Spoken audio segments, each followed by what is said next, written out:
I've no notion of spending my life writing newspaper articles, he said, and if I had, I'd want to know a good deal more about the politics of the nice before I went in for that sort of thing. Haven't you been told that it's strictly non-political? I've been told so many things that I don't know whether I'm on my head or my heels, said Mark. But I don't see how one's going to start a newspaper stunt, which is about what this comes to, without being political. Is it left or right papers that are going to print all this rot about Alcasan? Both, honey, both, said Miss Hardcastle. Don't you understand anything? Isn't it absolutely essential to keep a fierce left and a fierce right, both on their toes and each terrified of the other? That's how we get things done. Any opposition to the nice is represented as a left racket in the right papers and a right racket in the left papers. If it's properly done, you get each side outbidding the other in support of us to refute the enemy's slanders. Of course, we're non-political. The real power always is. I don't believe you can do that, said Mark. Not with the papers that are read by educated people. That shows you're still in the nursery, lovey, said Miss Hardcastle. Haven't you yet realised that it's the other way round? How do you mean? Why, you fool, it's the educated reader who can be gulled. All our difficulty comes with the others. When did you meet a workman who believes the papers? He takes it for granted that they're all propaganda and skips the leading articles. He is our problem. We have to recondition him. But the educated public, the people who read the highbrow weeklies, don't need reconditioning. They're all right already. They'll believe anything. C.S. Lewis, That Hideous Strength.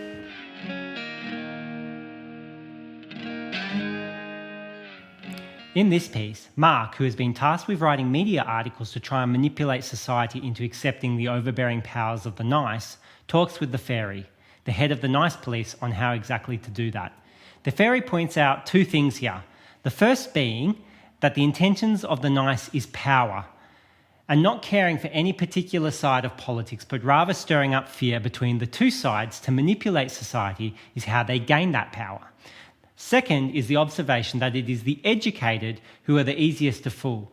The common workman is the harder target, as he is more likely to assume that the media is propaganda. Let me briefly talk about the second point before moving on to the first. I suppose that it may be true that the uneducated common workman seems to be more susceptible to wild conspiracy theories than the educated highbrow man who believes the news is more or less trustworthy. Being drawn into elaborate conspiracies obviously can be a big problem and cause a host of issues. But what if the mainstream narrative is full of propaganda and lies and manipulation?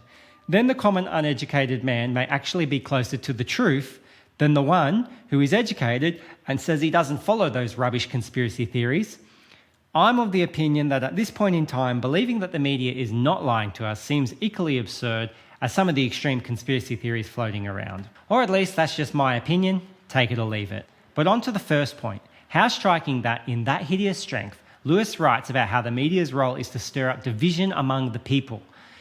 In this case, the right and the left, while the real threat is looming and creeping and growing over society. What is the purpose of this division that media seems to fuel? Is it purely for profit? Sensational news and anger sells. It feeds into our insecurities and anxieties and therefore is able to make big bucks for the media tycoons.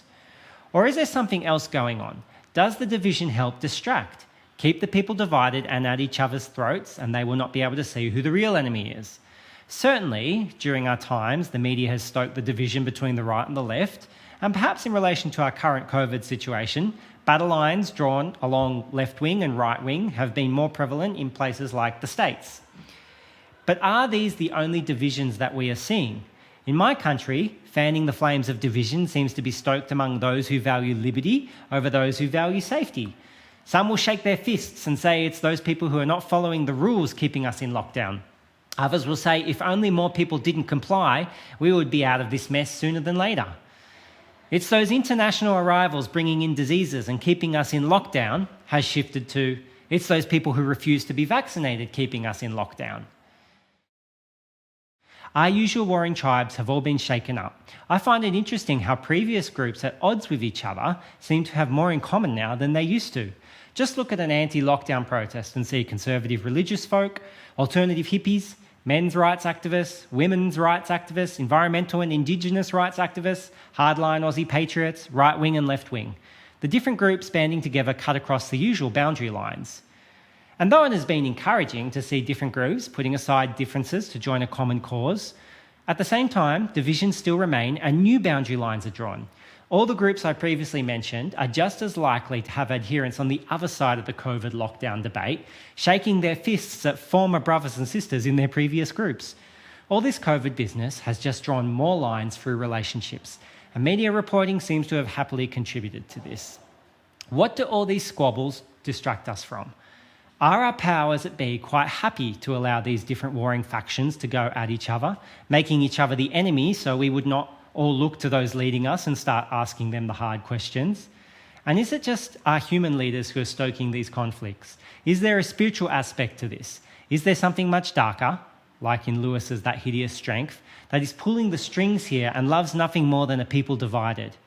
I say that until I can recognise this sinister plot to keep people divided, and then see the image of God in my opponent and the brokenness and flaws of my own heart, I will continue to be drawn into choosing warring tribes. This will in turn mean failing to reach out in understanding, grace, and compassion to those who think differently to me. And that is no way to operate in a society.